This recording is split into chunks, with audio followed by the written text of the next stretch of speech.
Hello everyone, welcome to Saroj Mishra YouTube channel में। YouTube channel पर आप सभी का बहुत बहुत स्वागत है। DSSB government of NCT of Delhi, Delhi subordinate services selection board, इसकी जो ऑफिशियल वेबसाइट है, रिक्रूटमेंट की जितनी भी प्रोसेस होती है government of NCT of Delhi के अंतर्गत, मतलब दिल्ली में सरकार के अंतर्गत जितने भी भर्तियां हैं परमानेंट, उन सब की सारी अपडेट, चाहे छोटी से छोटी अपडेट क्यों ना, वो सारी अपडेट जो ना DSSB की ऑफिशियल वेबसाइट पर मिलते हैं। DSSB से जो वैकेंसीज आती हैं ऑल ओवर इंडिया से कैंडिडेट इसमें अप्लाई कर पाते हैं, तो इसलिए भी ये बहुत इंपॉर्टेंट हो जाता है। सभी राज्यों से कैंडिडेट अप्लाई कर पा रहे हैं, तो इससे जुड़ी नोटिसेस का कई कैंडिडेट कई अलग अलग रीजन से वेट करते रहते हैं। किसी ने एग्जाम दिया हुआ है, किसी को एग्जाम देना है, स्किल टेस्ट की वेट कर रहे हैं, या मल्टीपल रीजन से। DSSB की ऑफिशियल वेबसाइट इंपॉर्टेंट है, उसके नोटिसेज इंपॉर्टेंट है, तो मैंने एक सेक्शन बनाया हुआ है। जब भी नए नोटिसेज आते हैं मैं उनको वीडियोज में कवर कर देती हूँ। तो चलिए देखते हैं डिटेल्स का मतलब आज की जो 5 नए नोटिसेज हैं उनको चेक करेंगे। ये official website Delhi subordinate services selection board, government of NCT of Delhi. तो जो भी परमानेंट रिक्रूटमेंट है उससे रिलेटेड जो भी अपडेट है, चाहे एक ही कैंडिडेट, सिंगल कैंडिडेट से ही रिलेटेड वो रहेगा, तो भी वो अपडेट इसी वेबसाइट पर आएगी एज नोटिस। तो आज से शुरू करते हैं। 24 दिसंबर की जो पहली नोटिस है उससे शुरू करेंगे। Result notice number 69। Post code हमेशा देखना चाहिए, क्योंकि क्या होता है कि सेम पोस्ट के लिए अलग अलग पोस्ट कोड होते हैं, क्योंकि अलग अलग ईयर में अगर फॉर्म भरे गए, तो इसलिए पोस्ट कोड हमेशा मैच करना चाहिए। तो 83/23 पोस्ट कोड है, जूनियर लेबोरेटरी असिस्टेंट। और रिजल्ट है, तो रिजल्ट का मतलब ये है कि रिजल्ट डिक्लेयर हुए, कट ऑफ वगैरह आया होगा, तो ये आप चेक कर लें। अगर 83/23 मतलब 2023 में इसके फॉर्म भरे गए, तो 2024 में इसके एग्जाम हुए रहेंगे। 7 वैकेंसीज हैं एंड ऑनलाइन एग्जामिनेशन हुआ था। 1169 कैंडिडेट्स के मार्क्स स्टेटमेंट टीयर 1 एग्जाम के ऑनलाइन मोड के अपलोड कर दिए गए हैं एंड 25 कैंडिडेट्स को शॉर्टलिस्ट किया गया है। Candidates have uploaded the document and 1 candidate did not upload the e-dossier, तो रिजेक्शन भी हुआ है एक कैंडिडेट का।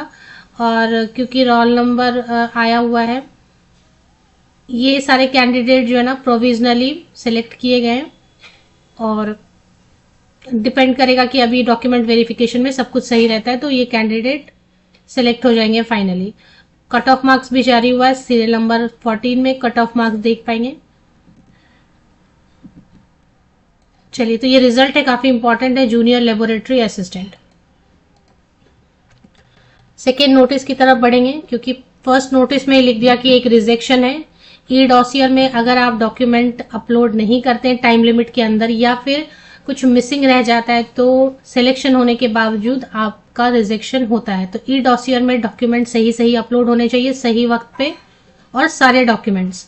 तो यही वजह बनती है रिजेक्शन की। तो rejection notice number 68, junior laboratory assistant, post code 83/23, roll number 1 mention किया गया है। ई-डॉसियर में टाइम पर डॉक्यूमेंट अपलोड नहीं हुए, तो आपसे रिलेटेड है, चेक कर लें। चलिए, थर्ड नोटिस जो है, release of marks and calling of e-dossier for the post of draftsman grade 3 under the post code 109/23। तो 109/23 मतलब इसके भी फॉर्म 2023 में भरे गए, और एग्जाम कब हुआ देख लेते हैं। 7 वैकेंसीज है, इसमें भी थी 7 वैकेंसीज। और टीयर 1 टेक्निकल एग्जाम हो गया 13 जुलाई को। 157 कैंडिडेट्स अपियर हुए। Candidates can view there marks, OARS module में जाके आप DSSB की ऑफिशियल वेबसाइट में DSSBonline.nic.in पे जाके आप मार्क्स चेक कर सकते हैं। टीयर 1 के मार्क्स हैं इसमें, एंड कट ऑफ वगैरह भी होगी, देख लेते हैं। Number of candidate shortlisted for calling e-dossier, जो शॉर्टलिस्ट हुए हैं प्लीज आप देख लीजिए। शॉर्टलिस्ट हुए हैं तो आपको ई-डॉसियर में टाइम लिमिट दिया गया रहेगा, उसमें आपको डॉक्यूमेंट अपलोड कर देना है, अदरवाइज रिजेक्शन हो जाती है। इसका टाइम लिमिट भी कुछ दिया होगा, तो आपसे रिलेटेड है तो आप चेक कर ले। ई-डॉसियर लिंक 26 दिसंबर से लेकर 9 जनवरी तक रहेगा, तो 26 दिसंबर से 9 जनवरी 2025 तक आपको डॉक्यूमेंट अपलोड कर देने कंपलसरी, अगर आप शॉर्टलिस्ट हुए हैं तो, अदरवाइज रिजेक्शन हो जाती है। तो ये काफी इंपॉर्टेंट है, ड्राफ्ट्समैन से रिलेटेड है, पोस्ट कोड 109/23। तो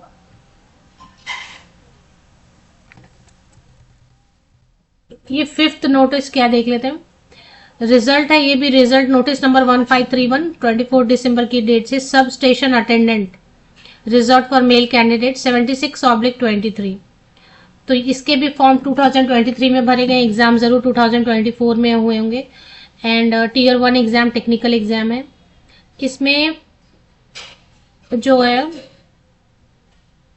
the final result has been processed as per merit in the respective categories. तो रोल नंबर्स जारी कर दिए गए हैं, और the candidates having following roll numbers in tier 1 exam are hereby provisionally nominated subject to fulfilling all condition of eligibility. तो मतलब अब ये टीयर 1 एक ही एग्जाम था इसमें लग रहा है, क्योंकि अभी कैंडिडेट्स का रोल नंबर जारी हो गया है, एंड ई डॉसियर में जो डॉक्यूमेंट सही पाए जाएंगे तो इनकी सिलेक्शन हो जाएगी। Provisional nomination of the above 57 candidates. तो एबव 57 कैंडिडेट्स मतलब अनरिजर्व कैटेगरी में, जनरल में 37 कैंडिडेट्स के नाम है, रोल नंबर है। एससी कैटेगरी में 13 कैंडिडेट, एसटी कैटेगरी में 6 कैंडिडेट, एक सर्विसमैन 1, ऐसे रहेगा। अब इसमें क्या क्या काफी इंपॉर्टेंट है, ये भी नोटिस इसमें भी आप देखेंगे। वेटिंग पैनल लिस्ट भी जारी की गई है, कट ऑफ मार्क्स जारी किए गए, क्योंकि cut off marks most important. अभी आप डिफरेंस देखेंगे, unreserve category general and SC की बहुत कम है, 84 इधर 81 है। एक सर्विसमैन की तो बहुत ज्यादा है, 93.3। वेटिंग लिस्ट भी रखा गया पैनल, और इसके लिए भी कट ऑफ जारी कर दिया गया है। तो अगर मेन जो कैंडिडेट है वो ठीक से डॉक्यूमेंट अपलोड नहीं करेंगे तो फिर वेटिंग लिस्ट वालों को भी मौका मिलेगा। इसके बाद एक और है rejection notice number 5th notice, last notice, sub station attendant grade 2 reserve for male candidates. जैसे रिजल्ट आता है तो रिजेक्शन नोटिस भी साथ में आ जाता है। कोई ना कोई एक कैंडिडेट तो कम से कम ऐसे होते हैं कि शायद उनको इंटरेस्ट नहीं होगा किसी कैंडिडेट को, तो ई डॉसियर में डॉक्यूमेंट अपलोड नहीं करते हैं। तो इसकी वजह से जो है ना, कई जगह 2-3 जगह, कई कैंडिडेट 2-3 जगह फॉर्म भर के रखते हैं ना, कहीं और हो गया अच्छी जगह तो फिर वो डॉक्यूमेंट अपलोड नहीं करते। Whatever be the reason, document upload नहीं हुआ ई डॉसियर में टाइम लिमिट के अंतर्गत अंदर, इसकी वजह से 1, 2, 3, 4, 5 कैंडिडेट्स के रोल नंबर रिलीज किए गए। Sub station attendant grade 2 post code 76/23, इनका रिजेक्शन हो गया है। तो ये फाइनल रिजेक्शन हो जाता है, फिर इसके बाद आपको मौका नहीं मिलेगा। तो ये हो गया। अभी DSSB की ऑफिशियल वेबसाइट पे जो खुद चेक करना चाहते हैं उनको भी ये अपडेट रिजल्ट, लेटेस्ट रिजल्ट वगैरह में मिल जाएगा। और इसी में OARS मॉड्यूल भी रहता है जिनको मार्क्स वगैरह चेक करने हैं।